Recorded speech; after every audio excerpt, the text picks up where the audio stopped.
가겠습니다.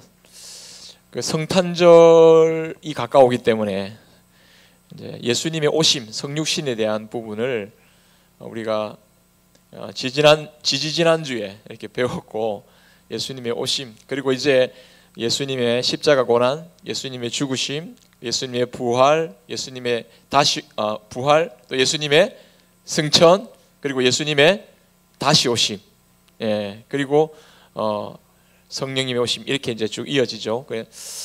자, 조금 잊어버린 것 같으니까 조금만 상기하는 의미에서 우리가 지금 우리의 신앙의 고백, 우리 신앙의 고백 뭐죠? 우리 신앙의 고백이 뭡니까? 사도신경의 핵심적인 고백은 뭐였습니까? 삼위일체 하나님,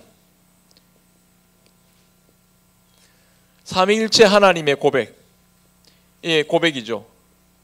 여러분 자신의 고백, 나는 믿습니다라는 그 고백. 그러니까 이 삼위일체의 고백하는 사람은 납니다. 그럼 나와 하나님과, 저는 삼위일체의 고백은 그냥 하나님이 공중에 거룩하신 분, 하늘에 있고 난 여기 있고, 이게 아니고 삼위일체 하나님을 고백하는 사람은 하나님과 연결된 하나님과 관계가, 하나님과의 관계가, 하나님 관계가 회복이 된, 다시 말해서 하나님과의 백성, 하나님의 자녀, 하나님의 사람으로서의 관계가 회복된 사람이 이 삼위일체 신앙에 대한 고백, 사도신경을 고백하는 거죠. 자, 그러면 우리가 배웠습니다. 성부 하나님, 하나님 아버지라 그러죠, 그죠? 성부 하나님을 고백할 때 우리는 그 성부 하나님에 대한 고백을 통해서 우리는 우리의 뭐를 알 수가 있습니까? 다시 한번, 성부 하나님에 대한 고백은 우리의, 그렇죠. 그러니까 이것도 복습. 우리의 뭐라고요? 창조. 우리가 어떻게, 내가 이 세상에 어떻게 존재하게 되었냐? 우리는 천상천하 유아독존 이런 거 아닙니다. 불교에서 말하는, 그죠? 우리는 하나님으로 시작됐다, 이거죠. 우리의 기원, 나의 근원, 나는 우리 아버지, 우리 어머니에 의해서 났어. 그게 끝입니까? 아니죠. 우리의 시작이, 우리의 생명의 시작이 하나님으로부터 시작이 되기 때문에 내 삶은 하나님과 하나로 연결되어 있다. 이게 나의 삶은 하나님과 뗄래야 뗄 수가 없다라는 분명한 자기 가치, 자기 정체성, 하나님과의 관계성에서 자기를 보는 거죠. 이게 중요한 거죠. 그러면 성자 하나님을 통해서 우리의 뭐를 본다고 했습니까? 그렇습니다. 우리의 처지는, 내가 보기에는 분명히 죄인인데, 아니 하나님을 생각하면 나는 하나님 있는 것도 모르겠고 하나님을 거부하고 내 마음과 내 뜻과 내 생각대로 내가 하나님인 것처럼 살아가면서 정말 지독하게 불신적으로 죄악 가운데 살아가는 삶이라고 생각을 할 수 있어요, 하나님 앞에서. 그런데 그 하나님 앞에서 나는 어떻게 다시 회복받고 구원받을 수 있는가에 대한 근원이 성자 하나님 예수 그리스도에게 있습니다. 그래서 신앙 고백에 있어서 제일 긴 파트를 차지하고 있는 것이 예수님에 대한 신앙 고백입니다. 나는 하나님의 아들, 독생자 예수 그리스도를 믿습니다. 우리 하나님의 살아계신 하나님의 아들이라는 그 표현도 우리가 배웠고요. 그리고 그리스도라는 표현도 배웠죠. 제사장, 왕, 선지자에게 주어지는 그 그리스도라는 칭호도 배웠습니다. 그 모든 것이 우리를 그리스도의 가치로, 쉽게 말하면 우리는 얼마짜리 인생입니까? 얼마짜리 인생입니까? 9원짜리 인생. 우리가 구원받았으니까 10원 빼기 1원 9원 아니고 우리는 얼마짜리입니까? 예수님짜리 인생으로 다시 그 가치가 바뀌게 된 거죠. 자, 우리는 이 삶의 가치의 변화를 가지고 살아간다라는 고백이 사도신경의 그 고백 속에 매주일마다 고백하면서 하나님을 예배하고 그 자리에 나오는 거예요.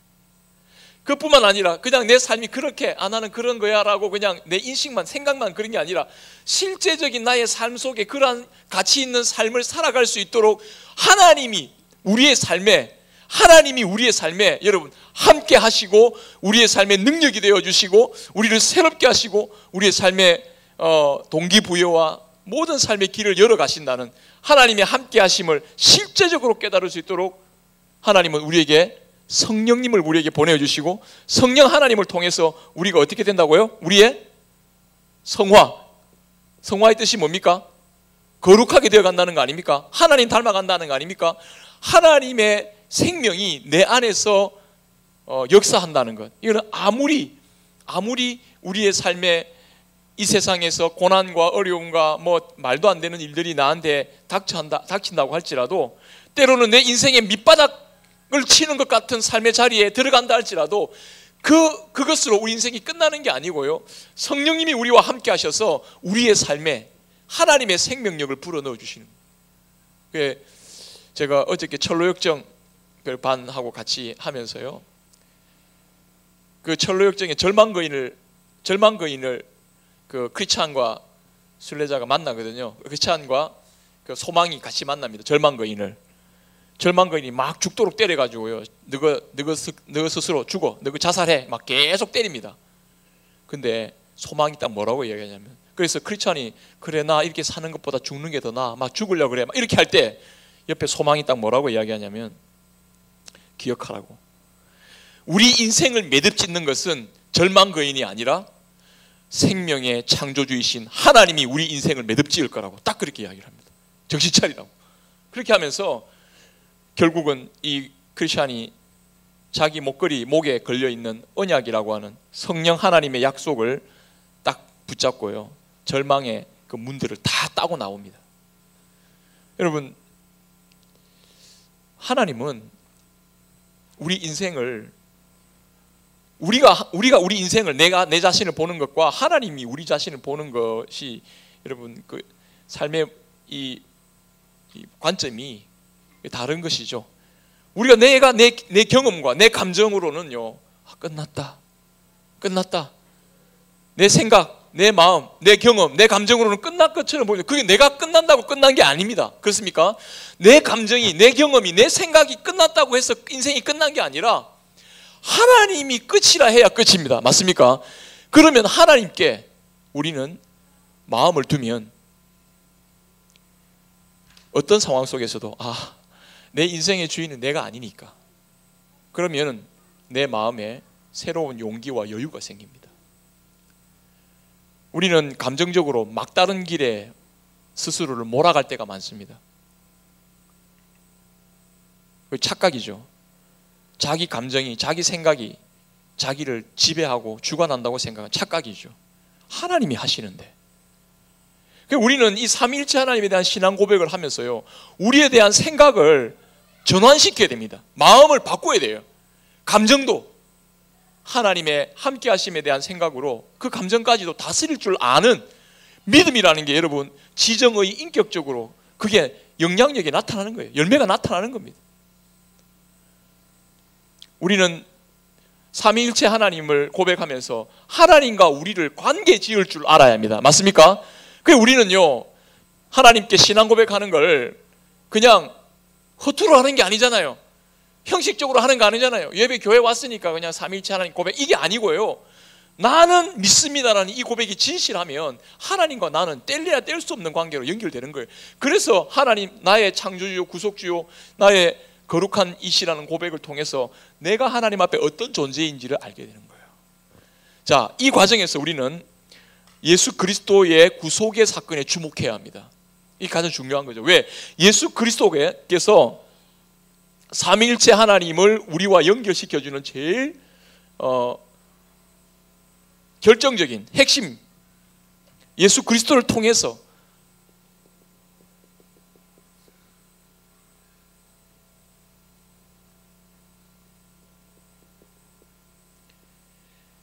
예수 그리스도를 통해서 하나님이 우리 인생과 연결이 되고 관계가 회복이 된다라는 사실을 명확하게 나타내시는 거죠. 예수님의 우리의 생애 쭉 우리가 얘기해서 맨 처음에 동정녀 마리아에게 잉태되어 오셨다, 그죠? 그리고 오늘 배울 내용입니다. 고난 받으시고 그 빌라도의 치하에서 고난 받으시고 십자가에 죽으신 지 사흘 만에 다시 부활하셔서 하늘 위에 오르신 후에 다시 오셔서 우리의 영원하신 왕으로 오셔서 그리고 다스리실 줄로 믿고 그리고 성령님을 보내셔서 그리고 교회를 세우시고 또 우리에게 죄 용서함과 또 영생을 하나님께서 허락하여 주신다라는 그 내용이 사도신경에 쭉 연결되어 있습니다. 그 중에서 예수 그리스도의 우리 성육신에 오신 내용을 우리가 지난주에 배웠습니다. 성육신에 대한 것과 이제 오늘은 예수 그리스도의 십자가 고난에 대해서 배우겠습니다. 자, 이 십자가 고난에 대해서는 여러분들이 1년에 한 번씩 무슨 절기 보냅니까? 고난주간 그리고 부활절 통해서 십자가에 대한 설교 말씀을 아마 제일 많이 듣겠죠. 제가 예배 때마다 가장 중심적으로 내용을 전달하고자 하는 핵심이 바로 십자가에 대한 내용입니다. 십자가는 우리 신앙의 중심입니다. 성경에서도 성경의 중심입니다. 십자가에 대한 내용은 우리의 신앙의 삶의 중심이라고 말할 수 있습니다. 자, 그런데 우리는 십자가에 대한 말씀을 많이 들었기 때문에 십자가 아무리 생각 없이 있지만요, 십자가가 우리의 구원이 된다? 이건 굉장히 세상적으로는 이해할 수 없는 내용입니다. 십자가가 우리의 구원이 된다? 예수 그리스도의 십자가 고난. 자, 오늘 여기에만 좀 포커스를 맞추겠습니다. 예수님의 십자가 고난이 우리에게 구원이 된다.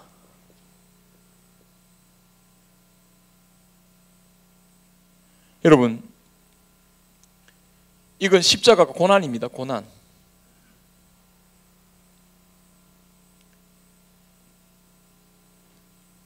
단편적으로 십자가, 고난, 이것만 생각해 보십시다.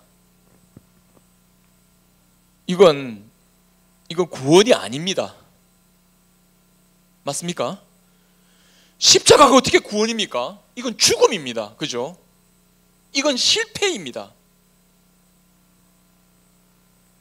여러분, 십자가를 한번 설명해 볼까요? 사형 도구로 사용되었던 십자가형에 대해서 사람이 개발해낸 사형 도구 중에 가장 비참한 사형 도구, 그게 바로 십자가형입니다. 십자가형. 사람을 말라 죽이는 거죠. 로마의 유명한 황제가요, 다른 이야기 자기 앞에서 막 해도 괜찮은데 십자가 이야기 꺼내면요, 그 사람을 자기 그 앞에서 쫓아냈습니다. 왜냐하면 재수 없다고, 부정탄다고. 그만큼 이 십자가라는 말 자체가요, 아주 치욕적인 내용이고요, 아주 불길하고요. 아주 이 말 끄집어내면 그 부정탄다고 말할, 너무 기분 나빠. 너 지금 이 좋은 날에 십자가 이야기에 이렇게 말하는 거죠. 근데 우리는 예수 그리스도의 십자가에 대해서는 구원의 핵심으로 계속 주일마다 이야기하잖아요. 이 십자가가 어떻게 우리의 구원이 되느냐. 오늘 이 요리문답에 우리 성경에서 말씀하는 십자가 교리에 대한 내용을 핵심적으로 정리해서 이 선배들의 신앙의 고백을 담아서 이렇게 고백이 되어 있습니다. 우리 37문을 같이 한번 읽어볼까요? 고난을 받으사라는 말로 당신은 무엇을 고백합니까? 자, 예수님이 고난받은 것이 도대체 왜 우리에게 구원이 되냐라는 내용인데요, 우리 같이 한번 답을 읽어보겠습니다. 시작. 그리스도는 이 세상에 사셨던 모든 기간에, 특히 생애 마지막 시기에 모든 인류의 죄에 대한 하나님의 진노를 자신의 몸과 영혼에 짊어지었습니다. 그분은 유일한 화목제물로 고난을 당하심으로써 우리의 몸과 영혼을 영원한 저주로부터 구원하셨고 우리를 위해 하나님의 은혜와 의와 영원한 생명을 얻으셨습니다. 오늘 우리가 이 십자가에 대한 말씀을 배우는데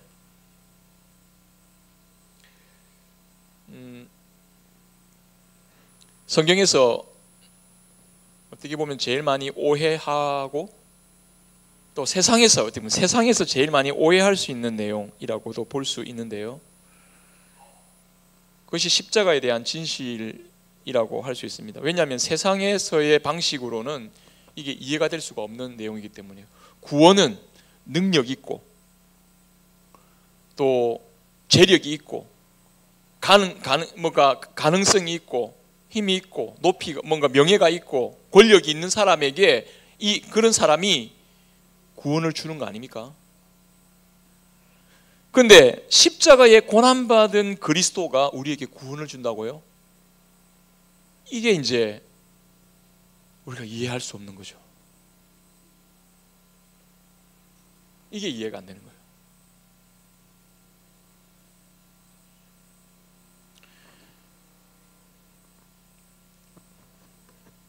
우리는 그 사람이 진실을 알아가리를 할 때요, 그러니까 이런 말이 있습니다. 오해와 이해를 거쳐서 진실에 이른다, 이런 말이 있더라고요.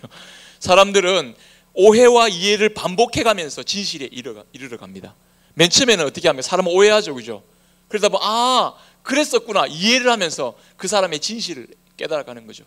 하나님의 말씀, 하나님의 마음을 우리가 이해할 때, 하나님의 구원을 이해할 때 우리는 세상의 관점과 내 욕심과 내가 가지고 있는 선입견의 판단으로 딱 보면요, 오해할 수 있는 일들이 많아요. 오해를 이해로 풀고 그 과정에서 우리는 하나님의 진실이 무엇인지를 알아야 되는데요, 바로 이 성경은 우리의 오해되어 있는 꼬여 있는 마음을 풀고 하나님의 마음을, 하나님의 구원을 깨달아 알고 이해할 수 있도록, 하나님의 진실로 들어갈 수 있도록 우리에게 길을 열어주는, 마음을 열어주는 말씀이 바로 하나님의 말씀이라는 것을 여러분 꼭 기억할 수 있기를 바랍니다. 그래서 우리가 성경을 보잖아요. 성경을 보면요, 하나님의 마음을 안다니까요. 하나님의 진실을 알게 되고 우리를 향한 구원의 진실이 어떻게 십자가가 우리의 구원이 될 수가 있느냐, 이걸 알려면 성경의 구약에서부터 봐야 됩니다. 예수님이 신약의 내용으로 있지만 구약에서부터 성경에 기록되어 있는데, 그 구약에서는 성경은요, 하나님이 우리를 구원하신다고 했을 때 항상 이 구원은요 누구와 연결되어 있냐면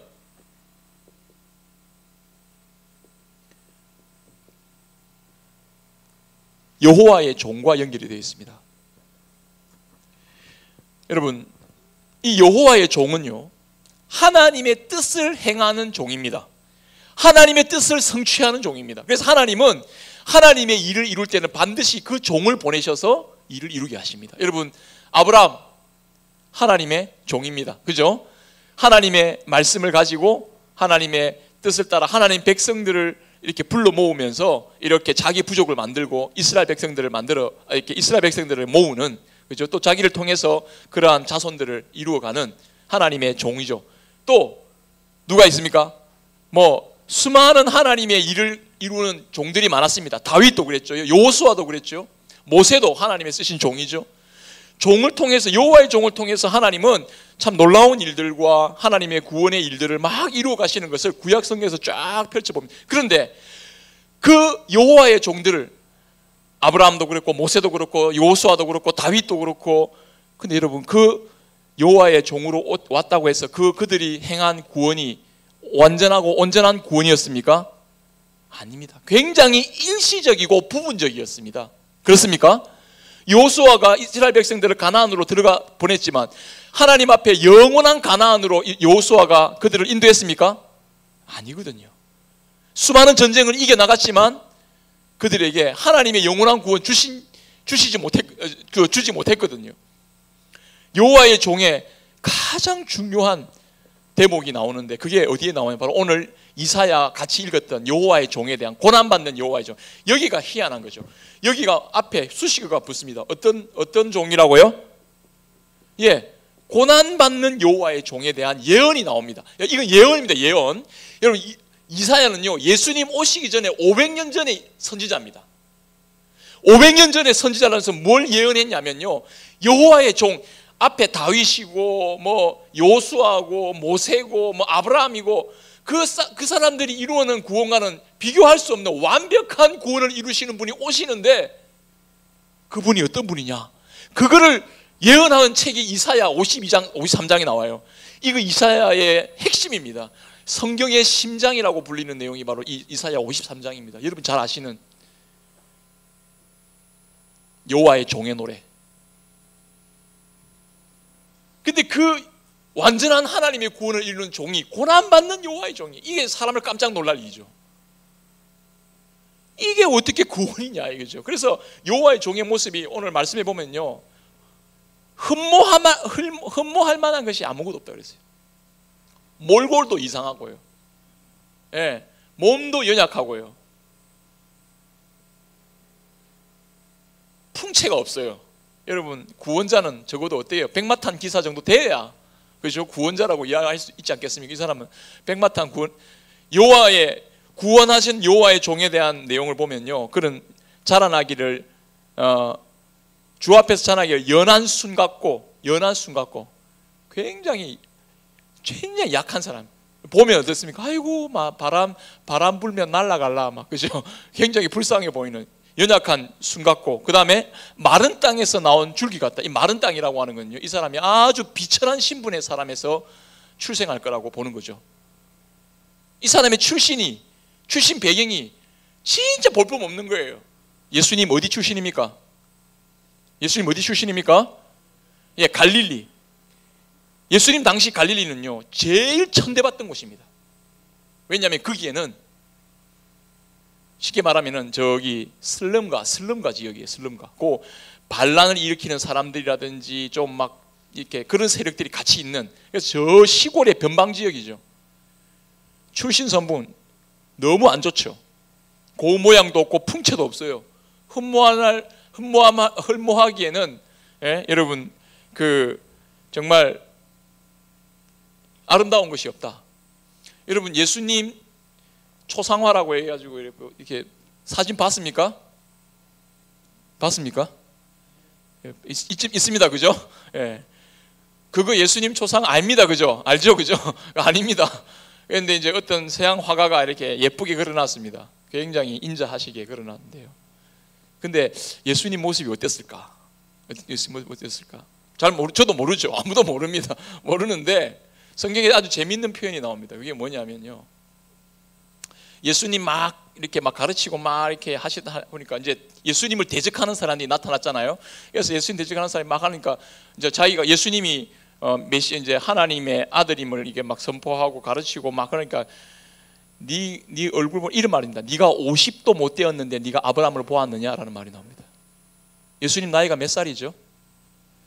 공생에 33년 하고 잘 돼봐야 30대 중반 30세 초중반입니다. 근데 지금 그 사람이 뭐라고 했습니까? 네가 50세 기준으로 보고 있습니다. 네가 이 서른 이런 얼굴 딱 보면요, 30살하고 50세하고 나이가 얼굴이 어떨까요? 차이가 어때요? 특별히 옛날에는요, 나이 50이면 어떻게 됩니까? 손잡을 나이겠죠, 그죠? 그러니까 할아버지예요, 할아버지. 그러니까 성경에 보면 예수님의 얼굴을 보고 네가 아직 50도 못 됐는데 뭐 네가 아브라함을 보았다고 이렇게 말이 나오죠. 얼마나 얼굴이 못생기고 얼마나 얼굴이 그렇게 피곤에 쩔어 있었으면 예수님을 그렇게 표현했을까? 흠모할 만한 것이 없다 했습니다. 제가 이거 약간 조금 오바해서 설명을 했는지 모르겠는데, 아무튼 이사야 표현 그대로 연결해서 예수님을 본다면 예수님이 저 사람이 구원자가 될 수 있을까라는 생각을 퀘스천 마크를 붙이겠죠. 여러분 바리새인과 그 서기관들 율법 교사들이 웬만하면 예수님 따라가려고 했겠죠. 근데 예수님은 오히려 그들의 죄를 지적하고요. 구원자로서 그들이 기대했던, 바리새인들과 율법 교사들이 기대했던 그런 여호와의 종, 그러니까 그들이 기대하고 있는 백마탄 왕자로서의 구원자가 아니라 예수님은 끊임없이 자기가 내가 예루살렘에서 죽는다라는 말씀하십니다. 죽음과 부활을 말씀하셨습니다. 도무지 자기로서는 이해할 수 없는 대목을 계속 말씀하거든요. 뭔가 좀 자랑할 만한 것이 있어야, 구원할 만한 것이 있어야 구원하는 거 아니야? 라고 생각하는 사람에게는 예수님이 안 보여요. 예수님이 구원자로 안 등장이 안 됩니다. 자, 여기서 중요한 게 나옵니다. 왜 예수님의 십자가 고난이 우리의 구원이 될 수 있는가? 그것은요, 이 죄에 대한 인식입니다. 여러분, 우리의 구원이 죄로부터의 구원이라고 하는 것, 하나님이 주셔야 하는 하나님의 은혜로만, 하나님의 능력으로만 해결될 수 있는 이 죄의 문제, 사람이 하나님을 향하여 마음이 열린다는 것, 죽음을 이기고 죄의 권세를 이길 수 있는 이것이 하나님의 심판을 대신하는 이 십자가의 하나님의 방법이 아니면 결단코 해결되고 구원받을 수 없다는, 이 구원은 성경에서 하나님이 우리에게 주시고자 하는 그 마음의 진짜 구원, 하나님이 우리에게 진짜 여러분들에게 주시는 구원, 돈 좀 더 주는 거, 하나님 그거 구원이겠습니까? 하나님 여러분들 건강 좀 더 챙겨주는 거, 여러분 그거 구원이겠습니까? 여기서 조금 더 잘 살다가, 이거 조금 더 건강하게 살다가 한 100살쯤 죽어가지고 지옥 가는 게 그게 하나님 뜻입니까? 하나님은 우리에게 영원한 생명으로 구원하시는 것이 하나님의 뜻인 줄로 믿습니다. 그 영원한 생명의 길로 가는 구원은요, 죄의 문제가 해결되지 아니하고는 영원한 하나님께로 갈 수가 없는 거죠. 그러니까 이 영원한 죄에 대한 문제를 해결하기 위한 십자가 고난은요, 하나님의 구원의 진실을 깨닫는 가장 핵심입니다. 십자가를 믿지 아니하면, 십자가가 우리의 구원인 것을 믿지 아니하면 여러분 우리의 구원은 헛겁니다. 십자가와 부활을 통하여 이루어지는 하나님의 구원을 믿지 않으면, 내가 예수님 때문에 돈도 많이 벌고, 예수님 때문에 내가 좀 잘 살고, 예수님 때문에 우리 잔도 잘 되고, 예수님 때문에 내가 뭐도 잘 되고 그랬어요. 그래가 끝마치면 뭐합니까? 그거 예수님 십자가를 바로 믿은 게 아니죠. 십자가는요, 내 인생의 영원한 생명의, 내 영원한 운명을 바꾸는 게 십자가인 줄로 믿습니다. 이게 십자가를 믿는 겁니다. 이게 십자가 구원을 믿는 겁니다. 예수 십자가가 나를 영원한 생명으로 구원해 준다. 내 삶의 가치가 영원한 생명으로 이어지는 가치다. 그러니까요, 이 세상에서요, 거짓된 일시적인 그런 악한 세력들과 그런 돈 자랑하고 권력 자랑하고 힘 자랑하는 사람 앞에서 결코 굴하지 않고 우리가 믿음의 삶을 꿋꿋하게 살아갈 수 있는 근거가 어디에 있습니까? 십자가를 통해 내가 영원한 생명으로 구원받았다는 확신이 나의 삶을 주장하기 때문에 여러분, 우리는 이 영원한 삶의 가치를 붙잡고 이 땅을 살아가는 줄로 믿습니다. 그러니까 여러분, 우리의 신앙의 가치, 우리 신앙이라고 하는 거, 여러분 우리는 이 믿음의 자세를 분명하게 확고하게 붙잡고 나가야 됩니다. 특별히 예수님을 여기에서 이 십자가를 성경에서 오늘 뭐라고 표현했습니까? 여러분 37문에요. 동그라미 칠 때가 어디 있냐면요, 그분은 유일한 화목제물, 여기에다가 동그라미를 치십시오. 화목제물.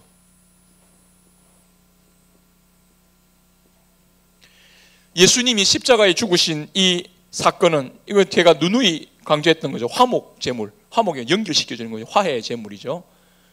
화해의 제물이라는 건 뭐냐면, 죄인인데 죄인으로서 끝나는 인생이었는데, 하나님의 심판과 저주 아래에서 끝나는 인생이었는데, 끝나는 인생이 아니라 하나님이 이 화목제물을 통해서 하나님의 구원으로 연결하셔서 하나님이 관계 회복을 시켜주심으로 말미암아 우리가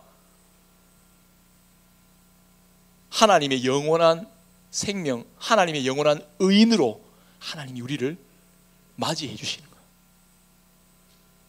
이게 화목제물이에요. 십자가를 통해서 우리의 죄를 하나님께서, 우리의 내가 받을 심판과 저주를 하나님이 대신 그 아들 예수 그리스도, 아니 그분 자신에게 담당하심으로 여러분, 하나님이 우리를 구원하셔서 나와 함께 하시고 나에게 생명을 주시고 나를 영원까지 보장하고 이끄신다는 이 믿음, 십자가 아니면 결단코 있을 수 없는 믿음입니다. 십자가는 우리 신앙의 핵심입니다. 우리가 믿어야 할 게 뭡니까? 십자가를 믿어야 됩니다. 그렇습니까?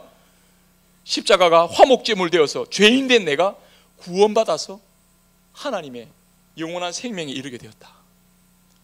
절망할 수밖에 없는 상황에서 우리는 참된 구원의 길을 알게 되었다. 한번 보십시오. 우리의 몸과 영혼입니다. 우리의 몸과 영혼을 영원한 저주로부터 구원하셨고 우리를 위해 하나님의 은혜와 의와 영원한 생명을 얻으셨습니다. 제가 한 가지 이야기만 조금 해드리고 뒷부분을 조금 연결하겠습니다. 독일의 한 지금 신학자 중에서 제일 유명한 살아있는 신학자 중에 최고령 신학자가 있습니다. 지금 세계적으로는요, 우리하고는 조금 신앙의 결이 조금 다르긴 한데 아무튼 세계에서 제일 유명한 신학자 중에 한 사람이라고 하면 이 몰트만이라고 하는 유명한 신학자가 있습니다. 이 사람 독일 사람입니다. 이 사람 지금 나이가 거의 90에 가까운 사람인데요. 이 사람이 언제 예수 믿었냐? 이 사람 원래 독일 군인이었습니다. 그냥 자기도 모르게 독일 군인으로 징집당해가지고 2차 대전 참가를 했습니다. 독일 망했죠. 망하고 난 다음에요, 진짜 망한 거예요. 뭐에? 자기가 젊은 나이에, 결혼도 안 한 나이에, 젊은 나이에 지금 자기가 독일군에 괜히 끌려갔다가 독일군에서 참전했다가 어떻게 됐습니까? 포로로 잡힌 거예요. 포로 수용소에 있습니다. 잘 나가던 그 나름대로의 그 인생이요, 한순간 독일 민족 자기만 욕대로 지금 자기만 포로에 잡혀 있는 게 아니고요, 자기도 인생이 어찌 될지 모르는 상황인데다가 어떻게 됐습니까? 독일이라는 나라 자체가 망했습니다. 독일이라는 나라 자체가 망한 것뿐 아니라요, 독일에 대해서요 엄청난 비난이 쏟아집니다. 왜 비난이 쏟아집니까? 유태인 대학살, 그리고 독일이 유럽 전역을 히틀러의 이 전쟁 미치광이 때문에 완전히 이 독일 민족이 완전히 망해버린 거예요. 자기는 절망했습니다. 가족들도 없습니다. 동네가 쑥대밭이 됐는데요, 뭐. 그리고 자기도 포로 수용소에 갇혀 있습니다.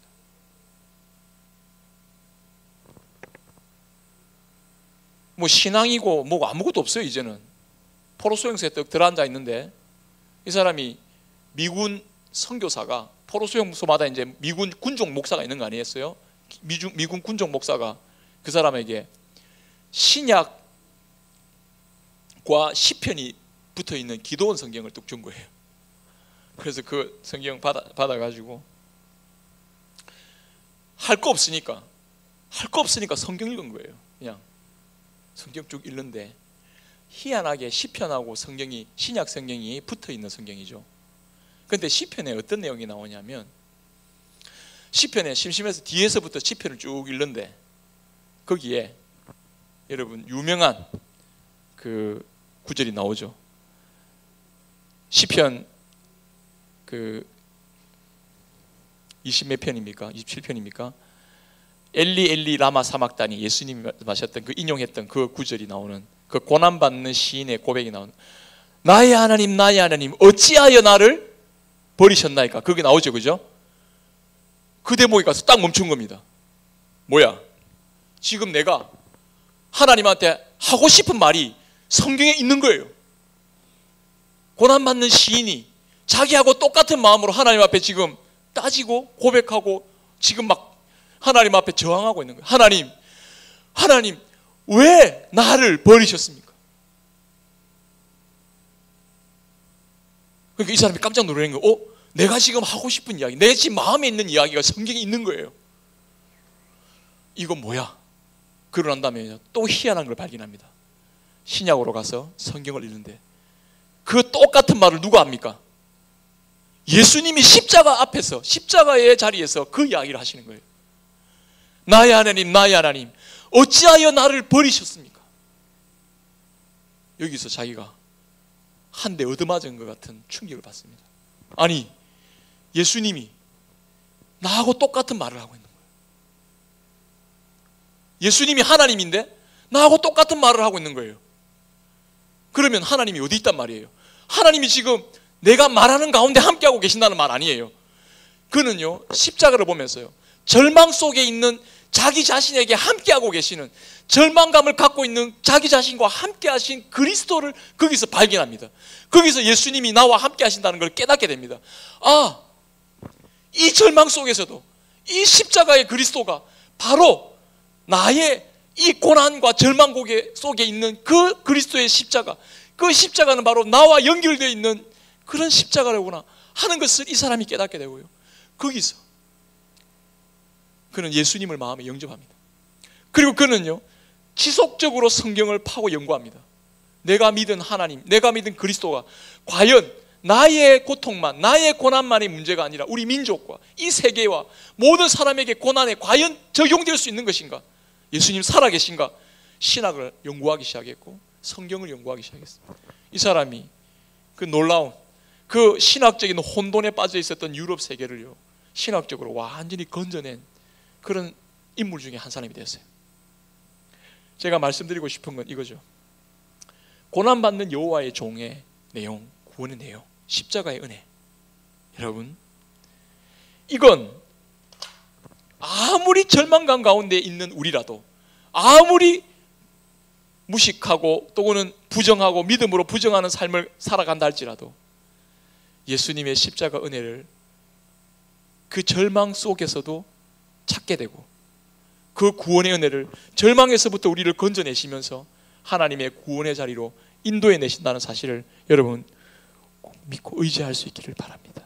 세상이 어떻게 판단하고 심판한다 할지라도 예수 그리스도께서 이미 십자가에서 그 심판과 그 저주와 고난을 당하셨기 때문에 우리는 주님 앞에서 하나님과 함께하는 이 믿음을, 어떤 절망의 자리, 어떤 고난의 자리, 여러분 어떤 치욕의 자리라고 할지라도 우리는 이 믿음 변치 않고 하나님이 우리와 함께 하신다는 사실로 인하여서 새로운 용기를 얻고 하나님의 구원을 맞이하게 될 줄로 믿습니다. 여러분 38문, 39문 읽고 마무리하겠습니다. 한번 보겠습니다. 38문, 그분은 왜 재판장 본디오 빌라도 아래에서 고난을 받으셨습니까? 답입니다. 시작. 세상의 재판장에게 정죄를 받으셨으며 이로써 우리에게 임할 하나님의 준엄한 심판에서 우리를 구원하셨습니다. 여러분, 예수님이 빌라도 법정에 섰습니다. 여러분 혹시 재판 중에 일사부재리의 원칙을 아십니까? 일사부재리의 원칙 뭡니까?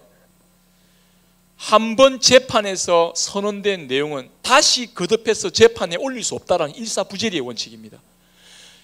예수님 재판이 이루어졌습니다. 빌라도의 재판이 이루어졌습니다. 빌라도의 재판이 뭡니까? 예수님은 죄 없음에도 불구하고 사형언도를 받았습니다. 그 죄가 누구 죄 때문입니까? 그 죄가 누구 죄 때문입니까? 여러분 4절, 오늘 53편 4절 시작. 그는 실로 우리의 질고를 지고 우리의 슬픔을 당하였거늘 우리는 생각하기는 그를 징벌을 받아서 하나님께 맞으며 우리를 고난당한다 하였노라. 그가 찔림은 우리의 허물 때문이요 그가 상함은 우리의 죄악 때문이라. 그가 징계를 받음으로 우리가 나음을 입었고 그가 채찍에 맞음으로 우리가 나음을 입었다. 여러분, 주님이 받으신 심판, 저주, 징계, 이것은 죄 없는 자신이 왜 받았습니까? 죄 없는 자는 죄값을 안 받잖아요. 그런데 그 죄는 도대체 누구의 죄입니까?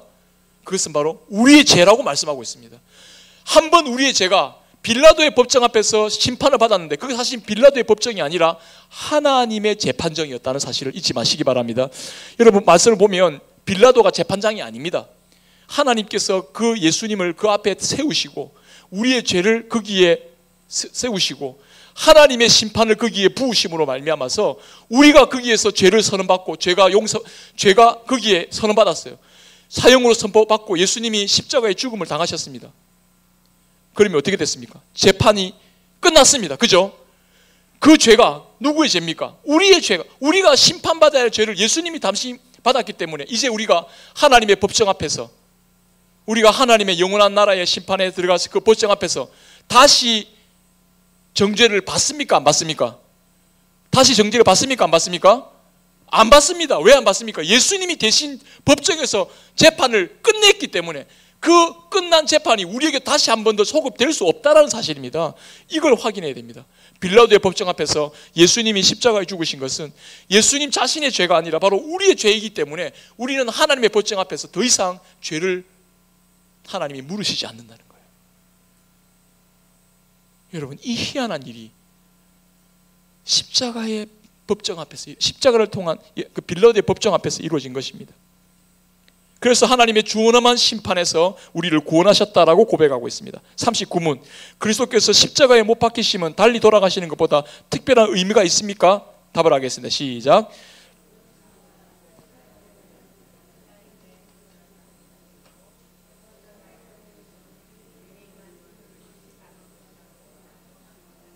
그렇죠. 성경에서는요, 나무 아래 못 박힌 자는 하나님의 저주를 받은 자라고 신명기 말씀에 나옵니다. 그 나무 아래 못 박힌 자의 저주가 누구에게? 그리스도에게 임했습니다. 주님이 왜 저주를 받았죠? 죄의 저주를 받은 것은, 죄에 대한 죄값으로 저주를 받은 것은 내가 받아야 할 죄에 대한 대가를, 저주를 그리스도께서 이미 자기가 받으셨다라는 것을 말씀하고, 그러므로 우리는 십자가의 그리스도를 통해 우리의 죄가 죄의 저주에서 노임받게 됐다는 이 분명한 사실을 깨닫게 되는 것입니다. 자, 이제 정리하면서 이렇게 정리를 하면 좋겠습니다. 우리는 예수님의 십자가를 통해 무엇을 깨닫게 되느냐? 죄인된 우리가 화목제물 되신 예수님의 십자가를 통해서 깨닫게 되는 세 가지, 한 가지만 요거 정리하고 마무리하겠습니다. 첫 번째, 십자가에서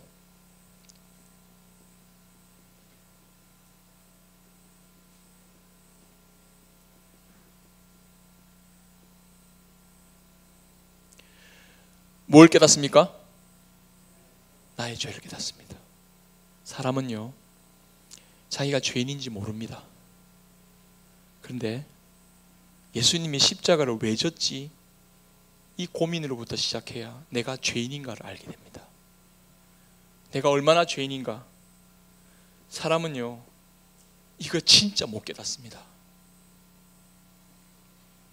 사람은 절대 자기가 죄인임을 인정하지 않아요. 한번 보십시오. 그러나 예수님이 십자가 지신 이 십자가 사건 앞에서 자기 죄를 깨닫게 되고, 동시에 여기에만 머무르는 게 아니라 십자가가 무엇이 우리의 나의 뭐로 깨닫습니까? 나의 위로, 나의 구원임을 깨닫게 됩니다. 나의 과거의 죄임을, 나의 과거의 죄를 깨닫고 나의 현재 죄의 저주로부터 나를 건져내셔서 내가 당하고 있는 모든 저주와 비참한 삶과 고난으로부터 주님도 똑같이 아까 그 독일의 신학자가 경험했던 것처럼 자기가 그렇게 절망 가운데 있었는데 바로 그 절망 가운데 예수님이 똑같은 절망을 당하시면서 나와 함께 하시는 것을 위로해 주시고 내가 너의 구원이 된다고 말씀해 주신 거죠. 이게 바로 십자가에서 우리가 깨달아야 할 하나님의 진실인 줄로 믿습니다. 마지막으로 우리는 십자가를 통해서 무엇을 깨달아야 되냐면 한번 따라해 보겠습니다. 십자가의 삶. 우리는 십자가의 구원 받은 자로서 이제는 자기를 내세우는 교만한 삶의 자리에서 자기를 주님 앞에서 온전히 낮추고 고난이 있더라 하더라도 자기를 부인하고 자기 십자가를 지고 주님과 함께하는 그러한 믿음의 삶을 이 십자가를 통해서 확신하면서 걸어가야 할 줄로 믿습니다.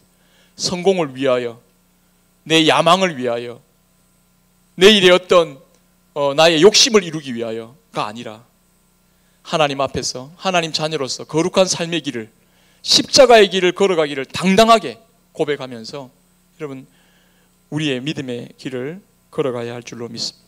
갈라디아서 2장 20절 말씀을 여러분들 읽어드리고 오늘 모임 마치겠습니다. 내가 그리스도와 함께 십자가에 못 박혔나니 그런즉 이제는 내가 사는 것이 아니요 오직 내 안에 그리스도께서 사시는 것이라. 이제 내가 육체 가운데 사는 것은 나를 사랑하사 나를 위하여 자기 자신을 버리신 하나님의 아들을 믿는 믿음 안에서 사는 것이니라. 아멘. 십자가 구원의 길로 우리를 이끄시는 주님 앞에 우리가 항상 이 십자가의 신앙을 가슴에 품고 여러분 믿음으로 승리하며 살아가는 저와 여러분들이 될 수 있기를 간절히 바랍니다. 우리 찬양